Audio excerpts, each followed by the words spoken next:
Hello students, आज हम लोग क्लास 11th का फिजिक्स स्टार्ट कर रहे हैं और चैप्टर का नाम है unit and measurement.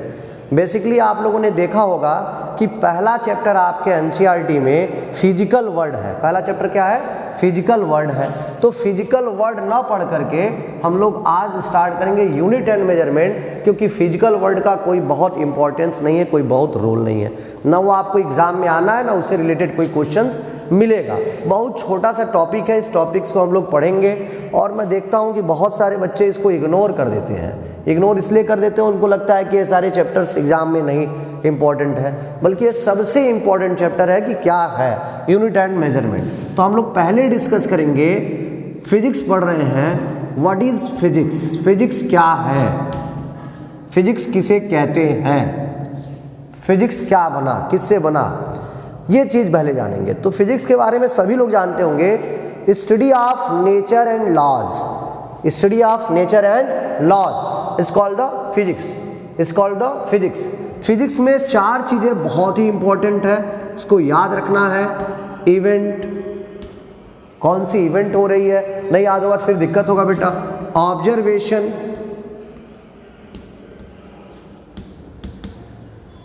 Experiments and laws. ठीक है, तो ये चार चीज मिलकर के ही क्या बनाते हैं? फिजिक्स बनाते हैं। यानी combination of these is called the physics. Combination of event, observation, experiment and laws are called the physics. इसके कॉम्बिनेशन को क्या बोलेंगे हम लोग? फिजिक्स बोलेंगे। अब फिजिक्स की जो टॉपिक स्टार्ट होती है, नॉर्मली हम लोग स्टार्ट करते हैं मेजरमेंट से। मेजरमेंट क्या होता है, कैसे किसी को मेजर किया जाता है, नापा जाता है, यूनिट क्या होता है। तो नॉर्मली सभी क्वांटिटी के लिए एक यूनिट फिक्स किया गया है, उसी यूनिट के अकॉर्डिंग मेजर किया जाता है। जैसे अगर कोई लेंथ हमें मेजर करना है, हमें इस बोर्ड का लेंथ मेजर करना है, तो हम किलोमीटर में नहीं बताएंगे, हम मीटर में बताएंगे। कितना बताएंगे? मीटर में बताएंगे। हमें दूध लेना है तो हम किस में बताते हैं? लीटर में। हर चीज़ के लिए अलग। कपड़ा खरीदना है तो मीटर में, तुरंत जाओगे कि 5 किलोमीटर का कपड़ा दे दीजिए, मीटर में कपड़ा लेते हैं। तो हर चीज़ के लिए एक फिक्स यूनिट बना हुआ है। दवाई लेना है तो किस में लेते हैं? ग्राम में लेते हैं, अरे मिलीग्राम में लेंगे। mg लेते हैं मिलीग्राम में। तो सबका एक फिक्स यूनिट बन गया है। उसी यूनिट से हम लोग आज यूनिट के बारे में, मेजरमेंट के बारे में पढ़ना है कि क्या होता है, मेजरमेंट किसे कहते हैं, कैसे मेजरमेंट बना। ठीक है, तो सबसे पहले ये चीज़ें जानना है कि फिजिक्स क्या है। Combination of event, observation, experiments and laws. ठीक है, तो पहले जान लो बेटा कि फिजिकल क्वांटिटी क्या होती है।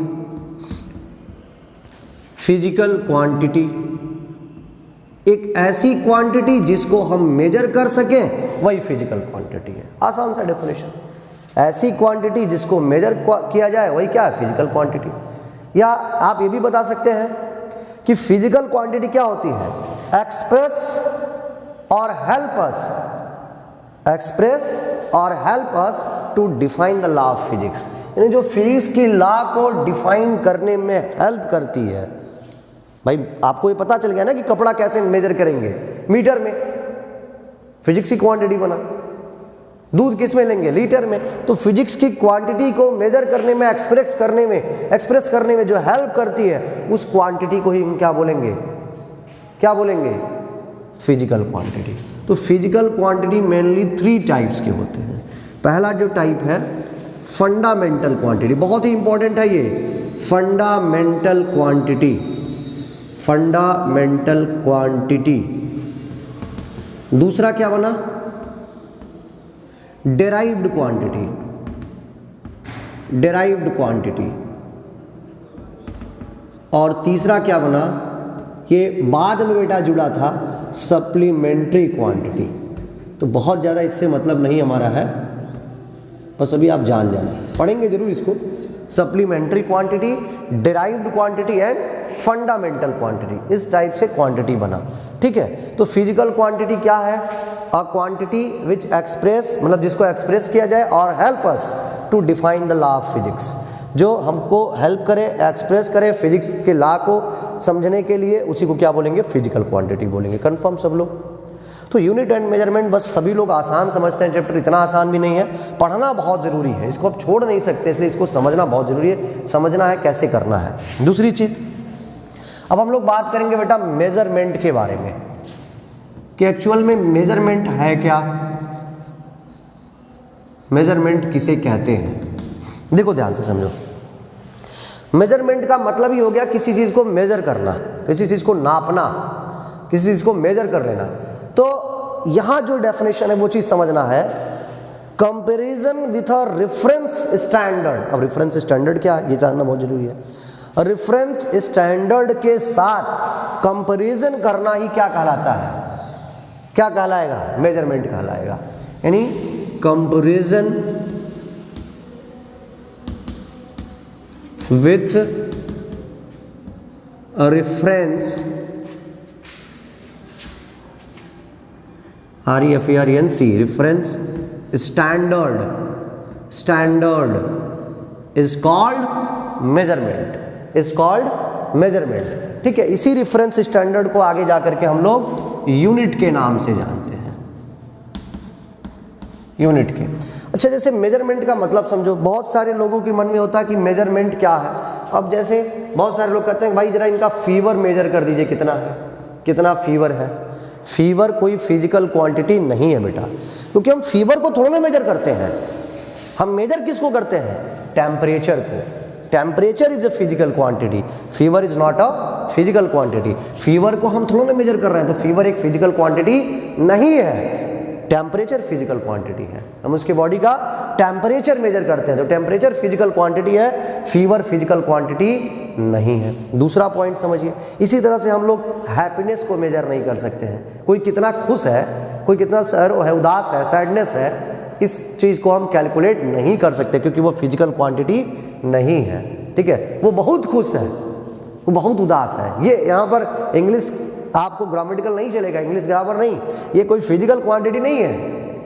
फिजिकल क्वांटिटी क्या है, टेम्परेचर है। Temperature is a physical quantity, तो टेम्परेचर को हम लोग मेजर कर सकते हैं, ठीक है। तो एक चीज़ को इतना समझ सकते हैं कि टेम्परेचर एक फिजिकल क्वांटिटी है, बल्कि फीवर एक फिजिकल क्वांटिटी नहीं है।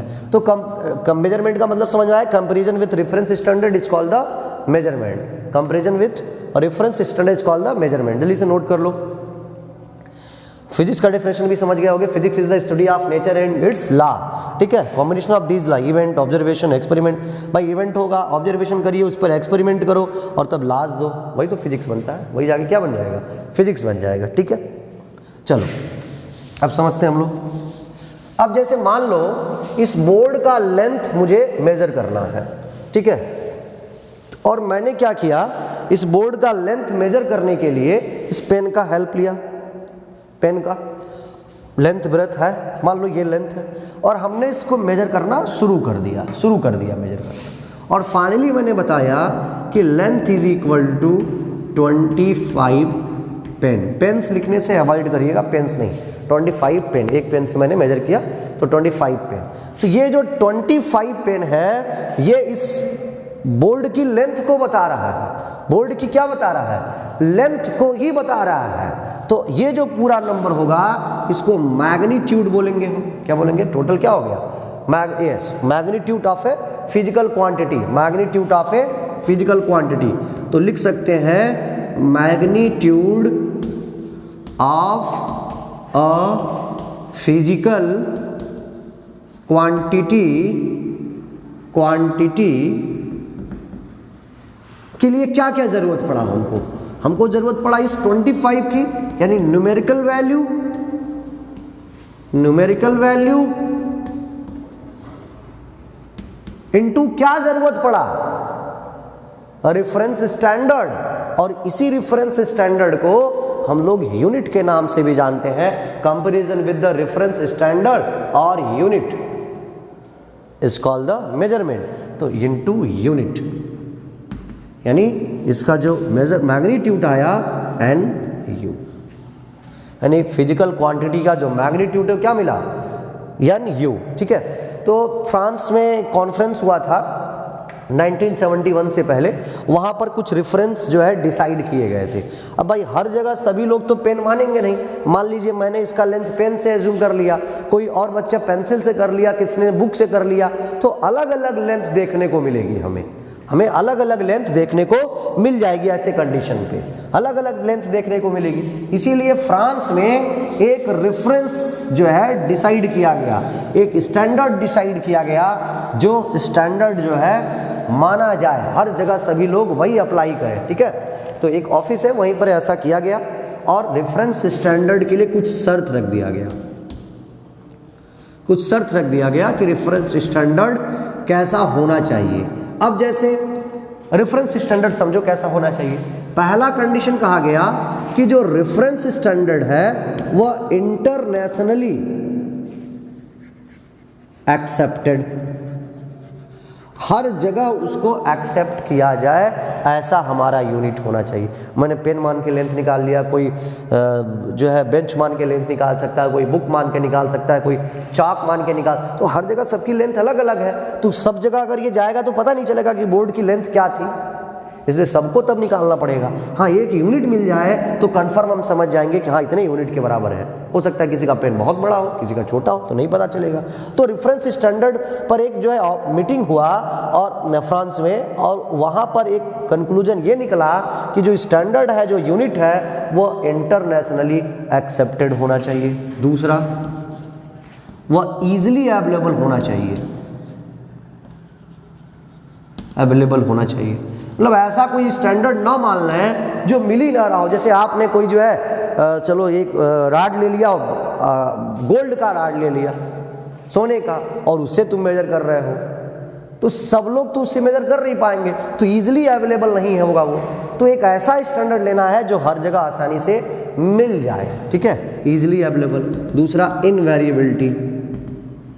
ऐसा ना हो कि इनवेरिएबिलिटी मतलब समझो, जैसे हमने एक ऐसा स्टैंडर्ड मेजर कर लिया जो कुछ दिन के बाद देख रहे हैं बढ़ रहा हो, वेरिएबल हो गया, घट गया। इनवेरिएबिलिटी होनी चाहिए, यानी ये नहीं कि पेड़ की हाइट से मैंने मेजर किया, पेड़ कुछ दिन के बाद बढ़ना शुरू हो गया, तो फिर वो लेंथ घट गया, वो हमारा लेंथ बेकार हो गया। हमने तो पेड़ की लंबाई को माना था, या हमने इस चौक से मेजर कैलकुलेट किया था और चाक जो है कुछ दिन के बाद छोटा हो गया, तो ये भी गलत हो जाएगा। तो जब रेफरेंस स्टैंडर्ड बना तो ये कह दिया गया कि ये 3 कंडीशन एकदम फॉलो होना चाहिए। पहला कंडीशन क्या है कि इंटरनेशनली एक्सेप्टेड होना चाहिए। दूसरा क्या है, वो हर जगह आसानी से अवेलेबल हो जाए। और तीसरा क्या है, इनवेरिएबिलिटी होनी चाहिए। बात समझ में आ रही नहीं आ रही है? बोलिए। यानी अगर किसी का मास 50 किलोग्राम लिखा है, इसका मतलब क्या हुआ कि जो 50 किलोग्राम है वो क्या बताता है, न्यूमेरिकल वैल्यू बताएगा। क्या बताएगा? न्यूमेरिकल वैल्यू बताएगा। और किलोग्राम क्या बताता है, स्टैंडर्ड ऑफ मास। यानी 50 किलोग्राम में किलोग्राम बताता है स्टैंडर्ड ऑफ मास, और 50 क्या बताएगा, न्यूमेरिकल वैल्यू बताएगा। बात समझ पा रहे हैं सब लोग? बोलिए। तो रेफरेंस स्टैंडर्ड कैसा होना चाहिए, इंटरनेशनली एक्सेप्टेड होना चाहिए, इजीली अवेलेबल, और इनवेरिएबिलिटी मतलब वेरिएबल नहीं होना चाहिए। ऐसा नहीं कि बार बार वो चेंज हो रहा हो, घट रहा हो, बढ़ रहा हो। इसीलिए कॉन्फ्रेंस जब किया गया 1971 के पहले, तो कुछ कॉन्सेप्ट क्लियर किए गए। क्या क्या अभी बता रहा हूँ, उस पर भी मैं डिस्कस कर ले रहा हूँ, क्या क्या किया गया, चीज़ें क्या क्या समझा। मान लीजिए एक बच्चे से मैंने कहा कि इसकी लेंथ मेजर करो। 3 बच्चे थे और तीनों ने कैलकुलेट किया। पहले ने कैलकुलेट किया कि सर इसकी लेंथ जो है 2 मीटर आ रही है। कितनी आ रही है? 2 मीटर आ रही है। दूसरे ने कहा नहीं सर इसकी लेंथ 200 सेंटीमीटर आ रही है। तीसरे ने कहा नहीं सर इसकी लेंथ 2000 मिलीमीटर आ रही है तो तीनों सही। ये फिजिकल क्वांटिटी तीनों के इक्वल हो गई, एल। कंक्लूजन ये निकला, न्यूमेरिकल वैल्यू जितनी छोटी होगी यूनिट उतना ही बड़ा होता है, यूनिट उतना ही बड़ा होगा। यानी न्यूमेरिकल वैल्यू यदि छोटी है तो यूनिट क्या मिलेगा आपको? बड़ा मिलेगा। यानी ध्यान से समझना है, यूनिट कब बड़ा होगा? यूनिट ग्रेटर होगा यदि न्यूमेरिकल वैल्यू छोटी हो जाए। यूनिट छोटा होगा, यूनिट क्या होगा? छोटा होगा यदि न्यूमेरिकल वैल्यू क्या हो जाए? बड़ा हो जाए। बात समझ पा रहे हैं? तो यहाँ से फिजिकल क्वांटिटी अगर देखा जाए, जो फिजिकल क्वांटिटी P है इसके भी इक्वल है, इसके भी इक्वल, सबके इक्वल, यानी जो पहले सिस्टम का न्यूमेरिकल वैल्यू है और पहले सिस्टम का यूनिट इक्वल होगा दूसरे सिस्टम के। बात समझ पा रहे हैं? N1U1 बराबर N2U2, N1U1 बराबर N2U2। तो यहां से हम लोग समझ सकते हैं फिजिकल क्वांटिटी जो है किसके इक्वल हो रहा है, चीजें समझ में आ रहा है। N1U1 is equal to N2U2 के इक्वल हो रहा है, N1U1 is equal to N2U2 के। अब हमें जैसे मान लीजिए किसी फिजिकल क्वांटिटी को देखना है कि कौन सी फिजिकल क्वांटिटी बड़ी है या छोटी है, तो इस चीज को समझिए जरा। मान लीजिए मैंने एक रिलेशन लिखा 4.2 जूल, पढ़े होंगे आप लोग, ऐसा एक रिलेशन पढ़े होंगे कि ऐसा कंडीशन होता है, इज इक्वल टू 1 कैलोरी। अब पूछा जाए कि बेटा जूल बड़ा है कि कैलोरी बड़ा है, तो जिसका न्यूमेरिकल वैल्यू छोटा वो वाली यूनिट बड़ी, तो न्यूमेरिकल वैल्यू छोटा किसका है, 1 का कि 4.2 का, 1 का, यानी ये बड़ी हो जाएगी। अच्छा एक और चीज, यहां पे बहुत लोग फंस जाते हैं, एक electron volt is equal to, ठीक, दोनों में छोटा कौन है, यह है एक, छोटा ये है, -19 कूलम पावर है, यानी जूल बड़ा हो जाएगा, जूल क्या हो जाएगा, बड़ा हो जाएगा, बड़ी क्वांटिटी हो जाएगी। नहीं समझे? या एक और एग्जांपल ले लो, 1 volt is equal to 1/300 stat volt. अब बड़ा कौन हुआ, स्टैट या वोल्ट, 300 इधर आ जाएगा ना, तो ये 1 बड़ा है, 1 छोटा है, यानी स्टैट वोल्ट क्या हो जाएगा, बड़ी यूनिट हो जाएगी। स्टैट क्या हो जाएगा, बड़ी यूनिट हो जाएगा। नोट कर लीजिए जल्दी से इसको, बहुत ही आसान से कंडीशन है, कोई टफ नहीं है ये जो आपको ना समझ में आए। हो गया? चलो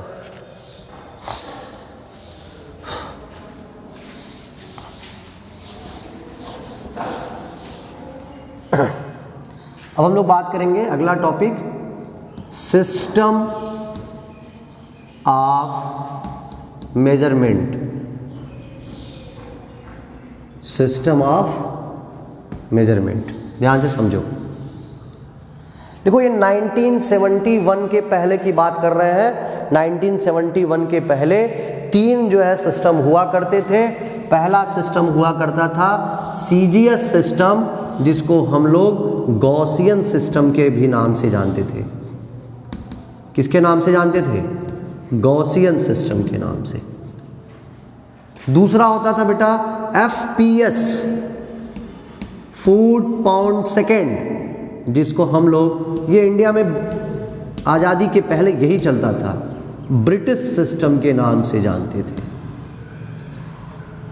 किस नाम से जानते थे, ब्रिटिश सिस्टम के नाम से जानते थे। और तीसरा होता था यमकेएस सिस्टम, जिसको हम लोग मैट्रिक सिस्टम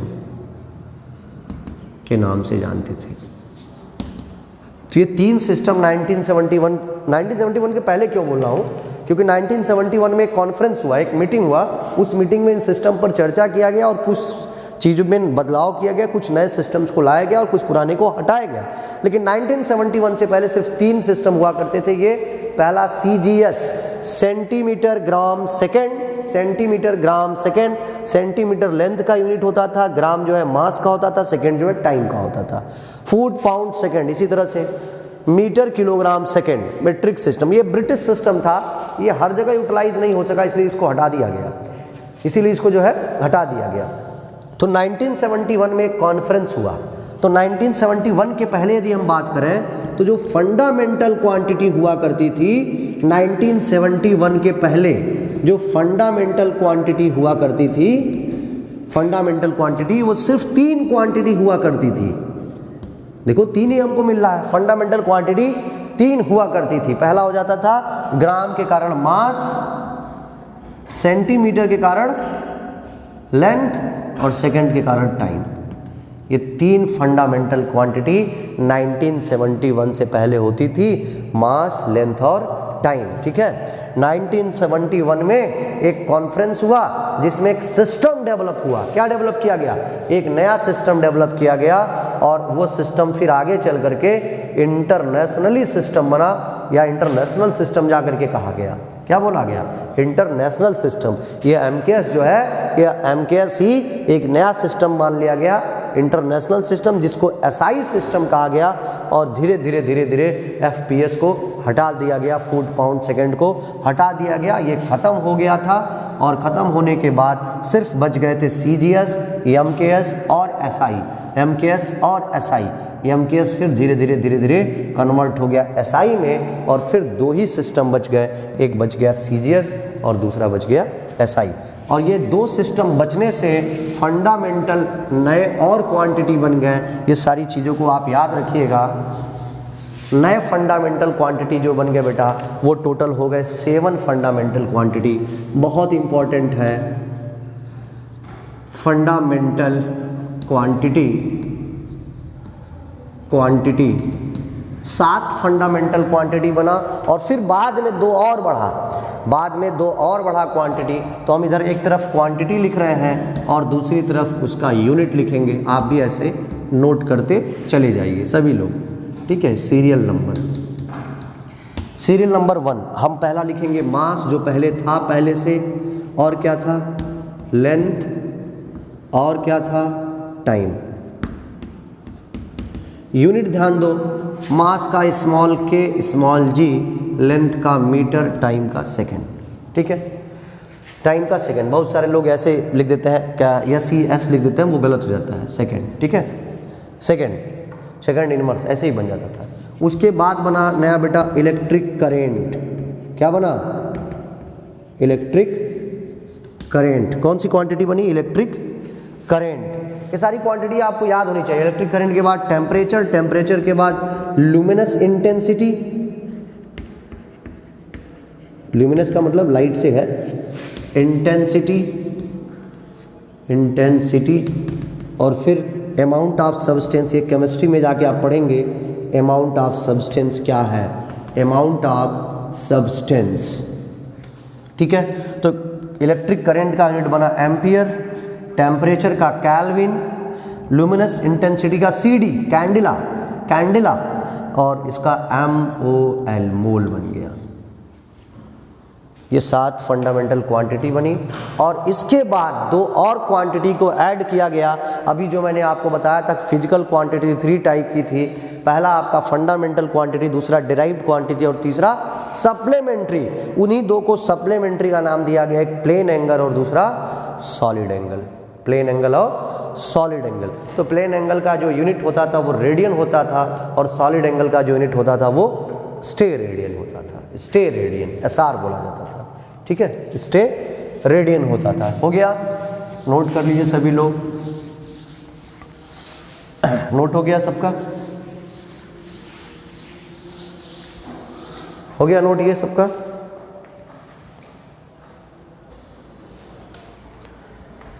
तो स्टूडेंट्स, अब हम लोग एक क्वेश्चंस की बात करेंगे। NCERT का एक क्वेश्चन है और एग्जाम में आया हुआ है, क्वेश्चन नंबर 2.1।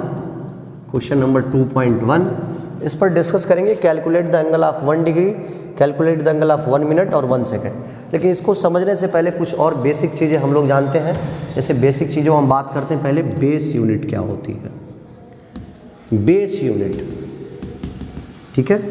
बेस यूनिट चौक के बिना की क्लास नहीं होता। बेस यूनिट जो होती है वो मीटर को ही, जैसे लेंथ वाली जो है वो बेस यूनिट के रूप में मानी जाती है कि वो बेस है, इसी को बेस मान के हम क्वेश्चन को सॉल्व करते हैं, ठीक है।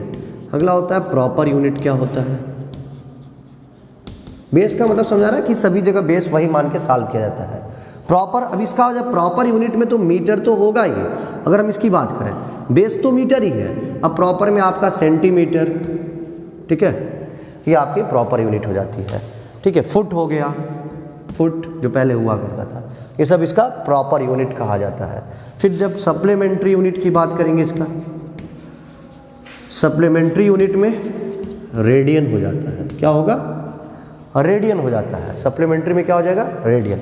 और अगला बचता है प्रैक्टिकल यूनिट। तो बहुत सारे बच्चे कंफ्यूज होते हैं, प्रैक्टिकल का मतलब जो प्रैक्टिकल के थ्रू लाया जाता है यूनिट, प्रैक्टिकल करके जो यूनिट लाया जाए वो प्रैक्टिकल यूनिट होता है। नहीं, प्रैक्टिकल यूनिट का मतलब ऐसा यूनिट जो किसी भी क्वांटिटी के साथ हम अप्लाई कर दें, किसी भी यूनिट के साथ लिख दिया जाए, वो प्रैक्टिकल यूनिट, जैसे कैलोरी पर किलोग्राम। कैलोरी देखो तुम्हारा सीजीएस यूनिट है, और सीजीएस के साथ तुमने एसआई एमकेएस यूनिट लिख दिया। कैलोरी सीजीएस यूनिट है, हमने किलोग्राम उसके साथ जो है क्या लिख दिया, एसआई यूनिट। तो किसी भी यूनिट के साथ जिस यूनिट को हम लिख दें वही आपका प्रैक्टिकल यूनिट बन जाता है। जैसे अर्ग देखो, अर्ग तुम्हारा क्या है, सीजीएस है, पर इसके साथ लिख सकते हो कैलोरी, दोनों एक साथ कर दिया गया है, ठीक है। तो जो किसी भी यूनिट के साथ लिख दिया जा सके उसे क्या बोलेंगे हम, प्रैक्टिकल यूनिट बोलेंगे, ठीक है। तो डेराइव्ड का मतलब क्या है, डेराइव्ड को हम बेस के टर्म में लिखते हैं। डेराइव्ड, ये जो बेस है ना, इसके टर्म में डेराइव्ड चला जाता है, डेराइव्ड जो यूनिट आएगी वो इसके टर्म में चली जाएगी। तो ये प्रॉपर चीज़ें आपको पता होना चाहिए क्या होता है। अगर ये समझ गए आप, तो हम नॉर्मली यदि बात करें, पहला पॉइंट कि what is the plane angle, plane angle क्या होता है, तो जरा ध्यान से समझो। ये S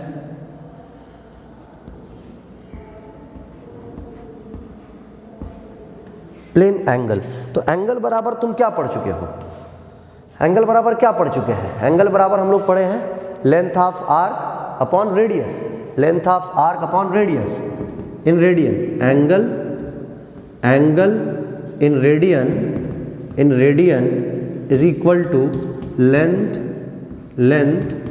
of arc upon radius. तो लेंथ ऑफ आर्क कितना है, एस, और रेडियस कितना है, आर, यानी theta is equal to S by R. Theta क्या मिल गया हमको, एस बाई आर मिल गया, थीटा। यहाँ से जरा देखिए ध्यान से, तो याद रखना बेटा कि जो पाई रेडियन, ये रेडियन का सिंबल भी बना दे रहा हूँ, रेडियन का सिंबल है ये सी, ऊपर छोटा सा सी लिख दिया गया, वो समझ लो रेडियन का सिंबल है।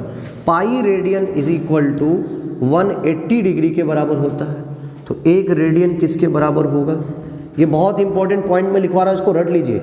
एक radian 180 by pi degree, 180 by pi degree. Pi की वैल्यू 3.14, पाई की वैल्यू क्या होती है 3.14। यहाँ से इसको आप रट लीजिए, याद कर लो कि एक रेडियन इक्वल टू 57.29 डिग्री, या नॉर्मली बहुत सारे बच्चे इसको हम लोग ऐसे भी याद कर सकते हैं, नियरली इक्वल टू 57 डिग्री। एक रेडियन की ये वैल्यू होती है, एक रेडियन की वैल्यू। और जरा पहला क्वेश्चन अभी आपको समझ में आएगा, पहले हम लोग सॉल्व कर लें इसको, तो ईजिली हम लोग को पहला क्वेश्चन ये समझ में आ जाएगा। छोटा सा क्वेश्चन है, बहुत टफ क्वेश्चन नहीं है। तो ये चीज़ समझ में आया, ये नोट कर लीजिए सब लोग, हो गया। चलो रफ कर दूं। अब हम लोग बात करते हैं बेटा, प्लेन एंगल तो समझ गए, सॉलिड एंगल की बात करते हैं। सॉलिड एंगल क्या होता है, जो दो एंगल बाद में आके जुड़ा, दो एंगल बाद में जुड़ा फंडामेंटल में, वही तो सप्लीमेंट्री एंगल बना, एक प्लेन एंगल और एक सॉलिड एंगल बना, ठीक है। तो स्फेयर का एक, इस यहाँ पे तो समझ में आ रहा था, स्फेयर का टुकड़ा जो सेंटर पर एंगल फॉर्म करेगा, स्फेयर का एक टुकड़ा जो सेंटर पर एंगल फॉर्म करेगा अपने सेंटर पर, वही क्या कहा जाएगा उसका, सॉलिड एंगल। ये स्फेयर का कोई टुकड़ा अपने सेंटर पर जो एंगल फॉर्म करेगा वो सॉलिड एंगल कहा जाएगा। तो solid angle is equal to, ये चीज़ समझना बहुत जरूरी है, स्फीयर का टुकड़ा अपने सेंटर पे जो एंगल फॉर्म करेगा वो सॉलिड एंगल कहा जाएगा। तो इस एरिया ऑफ सेगमेंट निकाल लेंगे, एरिया ऑफ सेगमेंट अपॉन क्या, रेडियस स्क्वायर, यहाँ पे रेडियस स्क्वायर। तो बताओ सॉलिड एंगल का, सॉलिड का एरिया क्या होगा उस सेगमेंट का, किसी पूरे सेगमेंट का निकालना है तो 4 पाई आर स्क्वायर, और रेडियस यदि आर मान लो। तो सॉलिड एंगल कितना मिला हमें, सॉलिड एंगल कितना मिला 4 pi. Solid angle is equal to 4 pi. ये आपको याद करना है कि एंगल, तो आपको एंगल के बारे में पता चल गया, उसके बारे में पता चल गया। अब ये क्वेश्चन हम लोग को लास्ट है, ये 3 टॉपिक है, इस पे तीनों कर लिया जाए, छोटा छोटा है ये पार्ट, कैसे निकालेंगे समझ लीजिए। हो गया ये, इसको रफ कर दिया जाए, समझ में आ रहा होगा। Plane angle theta is equal to S by R, solid angle is equal to 4 pi. Solid angle क्या बना 4 पाई बना। चलो अब इस क्वेश्चन को करना है। ये क्वेश्चन समझने से पहले इसलिए इसको समझना बहुत जरूरी था कि प्लेन एंगल क्या होता है और सॉलिड एंगल क्या होता है। कि 1 डिग्री जो है आपको रेडियन में कन्वर्ट, 1 डिग्री को कन्वर्ट करना है, ठीक है। तो ये चीज़ समझना है सबको। तो अगर हम बात करें, एक छोटे से क्वेश्चन की बात करें, ठीक है, अगर मान लो ये सबको पता है कि 90 डिग्री है, 90 डिग्री है, ठीक है। अगर इसमें हम छोटे छोटे 90 डिवीज़न कर दें, 90 डिवीज़न कर दें, तो जो एक डिवीज़न होगा क्या ये 1 डिग्री के बराबर हो जाएगा? सबको पता है एक डिवीज़न 1 डिग्री के बराबर हो जाएगा। अगर ये 90 डिग्री है तो छोटे छोटे 90 डिवीज़न कर दें तो 1 डिग्री। लेकिन अगर हमने बात तरह समझो, अगर 60 डिवीज़न कर दें, 60 डिवीज़न, ये सब लोग पढ़े होंगे, 1 degree is equal to 60 minute का होता है। 1 डिग्री में कितने मिनट होते हैं? 60 मिनट होते हैं। तो 1 मिनट में कितने डिग्री, सोच के बताओ भाई। 60 मिनट में 1 डिग्री, 60 मिनट में 1 डिग्री, तो 1 मिनट में 1/60। अच्छा, 1 मिनट में ये भी लिख सकते हैं 60 सेकेंड होता है, 1 मिनट में 60 सेकेंड, ठीक है, ये भी जान जाओ। और 360 degree is equal to 2 pi radian, 360 degree is equal to 2 pi, ये क्वेश्चन में गिवन है, 360 degree is equal to 2 pi radian given है। तो अगर 360 डिग्री में 2 पाई रेडियन, तो 1 डिग्री में 2 पाई बाई 360, 1 डिग्री में कितना 2 पाई बाई 360 होगा कि नहीं होगा? 1 डिग्री में 2 पाई बाई 360, यानी 1 डिग्री में क्या पाई बाई 180।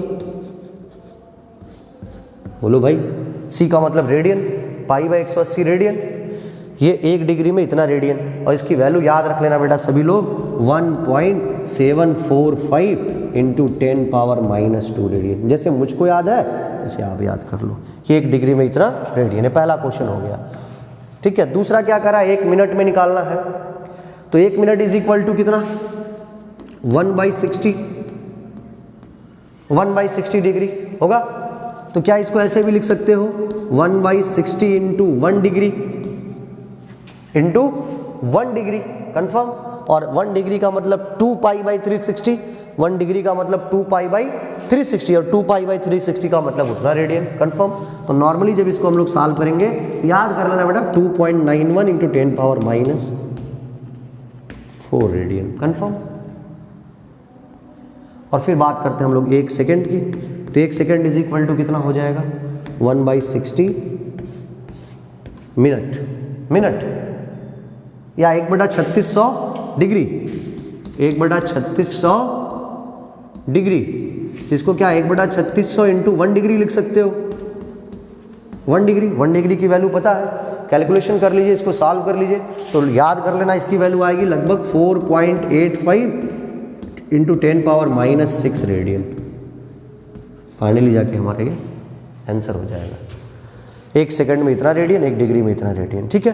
तो हम लोग आगे पढ़ेंगे मेजरमेंट ऑफ लेंथ, कैसे लेंथ को मेजर करते हैं, उसकी कितने टाइप हो सकते हैं। यहाँ तक आप लोग सब लोग नोट कर लीजिए सभी लोग।